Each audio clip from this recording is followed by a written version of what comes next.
Nos anos 20, uma empresa de antisséptico bucal multiplicou o seu lucro total por 40. E eles não inventaram nenhum produto novo. O que eles fizeram foi inventar uma doença. Meu nome é João, eu sou publicitário, e a doença que eles inventaram você sofre dela até hoje. Só que não é o mau hálito. Desde o primeiro ano de faculdade de publicidade é ensinado que um produto é vendido para alguém não por conta da tecnologia ou por conta da capacidade dele, mas sim quando ele tem que resolver a dor de alguém. Mas ninguém explica na aula o que acontece quando essa dor não existe. Então antes da gente continuar, deixa eu te perguntar uma coisa. Quando você vai começar alguma coisa nova, algum negócio novo, você trava porque essa coisa é difícil de se fazer? Ou você trava porque você tem medo de falhar? Segura essa resposta, porque no final do vídeo você vai descobrir que ela foi vendida para você.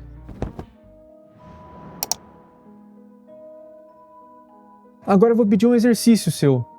Vamos começar a imaginar uma situação. A partir de agora você vai ter que sair do seu emprego CLT e abrir um negócio por conta. Toda a organização do negócio, as estratégias, tudo depende de você. Se o dinheiro estiver caindo na sua conta no final do mês, foi culpa sua. Se o dinheiro não estiver caindo na sua conta no final do mês, também é culpa sua. Como é que isso te faz se sentir?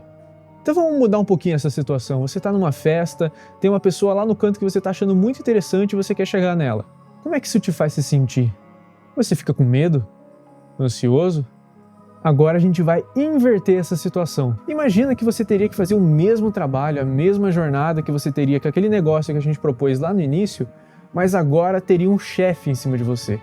Um chefe que te cobraria de você fazer esse tipo de coisa. E agora? Você travaria? Pior, e se você fosse chegar naquela pessoa que eu tinha te falado na festa, mas não fosse pra você, fosse para apresentar para um amigo seu? Ficaria mais fácil? Tudo que eu te falei é a mesma tarefa, o mesmo risco. A única coisa que muda é de quem é a culpa se aquilo der errado. Se você se identificou pelo menos com alguma dessas situações e tá achando que isso é uma situação exclusivamente sua, eu vou te contar agora alguma coisa que talvez te incomode. Lembra do antisséptico que eu te falei lá no início?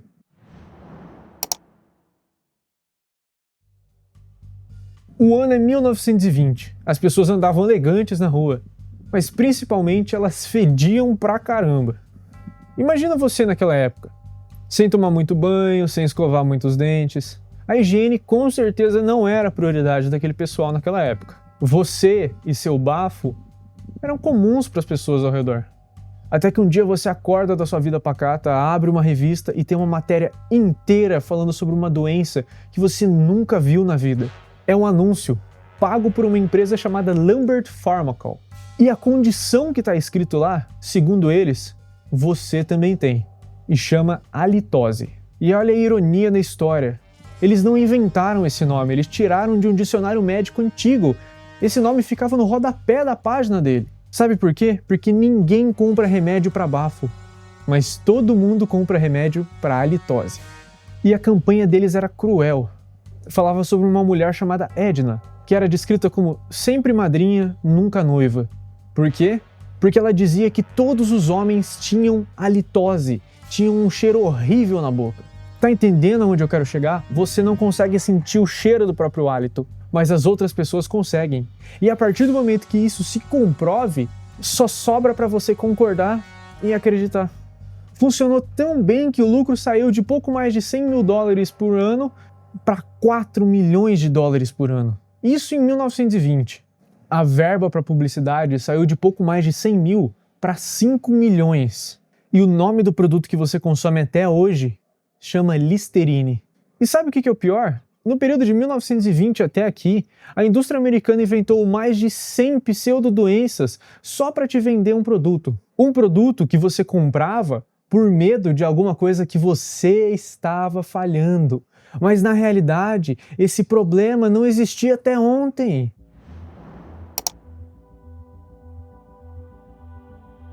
Agora a gente avança um pouquinho no tempo, o ano é 1950, quando o psicólogo austríaco Ernest Dichter, aluno de Paul Lazarsfeld, que talvez você já tenha ouvido esse nome porque ele era mais famoso, ele fundou o Instituto de Pesquisa Motivacional. A ideia dele era simples, ninguém compra as coisas pelo motivo que fala. Então ele começou a parar de perguntar para as pessoas por que você comprou esse produto. E começou a sentar num divã e aplicar o seu conhecimento de psicologia para entender a fundo por que as pessoas compram os produtos e fazem as ações que fazem. Tudo isso para achar aquele motivo que as pessoas não admitem nem se forem ameaçadas. E a descoberta dele foi única, que ele usou para vender milhares de produtos para outras marcas que ele era contratado. Você pode vender alívio. E o alívio, diferente de outros produtos que se sustentam por si só, ele esgota e você precisa de mais. E aliás, tudo isso que eu tô te falando foi descrito num livro escrito por um jornalista, Vance Pickard, em 1957. Agora continuando, voltando para os dias atuais, muito antes do seu celular inventar aquele aplicativo de exercícios que fica um anel mostrando se você fez exercício ou não, o dia era só um dia. Não existia isso de dia certo, dia errado, dia que você falhou, dia que você acertou. Agora quer ver o pior? Olha para todos os produtos que você já deve ter visto ou até consumido. Curso para falar melhor, curso para achar o amor da sua vida, curso para destravar o seu negócio. Olha o padrão nisso, todos eles vendem um alívio de você não estar falhando naquele objetivo. Você está entendendo? Todos eles, minuciosamente, desde um exemplo de 1920 até agora, todos eles, tudo que está no seu celular, tudo que está em cada aplicativo seu, em cada rede social sua, fica monitorando você 24 horas e falando, olha, aqui você está falhando nisso, aqui você está falhando no outro, aqui você está falhando no outro. Será que você está realmente falhando?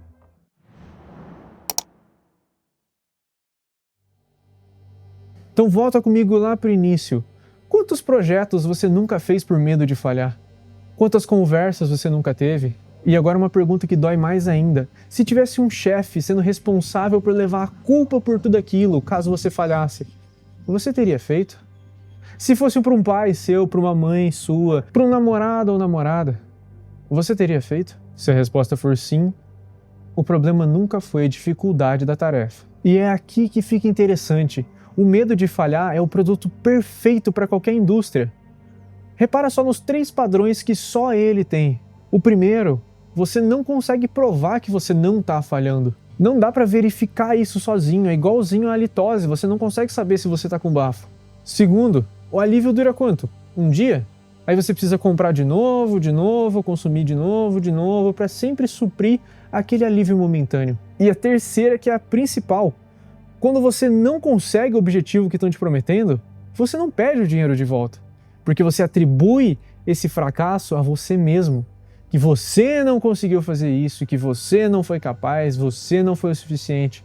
Nunca foi o problema da indústria ou do criador de conteúdo que te vendeu isso. É o único produto do mundo em que o fracasso desse produto só atrai mais e mais gente para o próprio produto. Em outro vídeo do canal, eu falei para você que você não é viciado, você só tem medo. E eu também falei as consequências e as coisas que esse medo fazem com você no dia a dia. Agora eu tô te falando qual é a origem desse medo. Se você não assistiu aquele vídeo, clica aqui, não sei onde é que vai estar na tela, porque esse é a segunda parte do conteúdo que eu comecei a falar naquele vídeo. E olha, entender o motivo desse medo não te faz superar ele sozinho. Eu também continuo travando. Mas agora eu travo de uma forma diferente, porque eu sempre racionalmente paro para pensar de que grande parte desse medo não nasceu comigo, ele foi vendido para mim. Igual foi vendido para você. Nós vamos superar isso junto? Se inscreve aqui no canal e seja bem-vindo à comunidade. Valeu!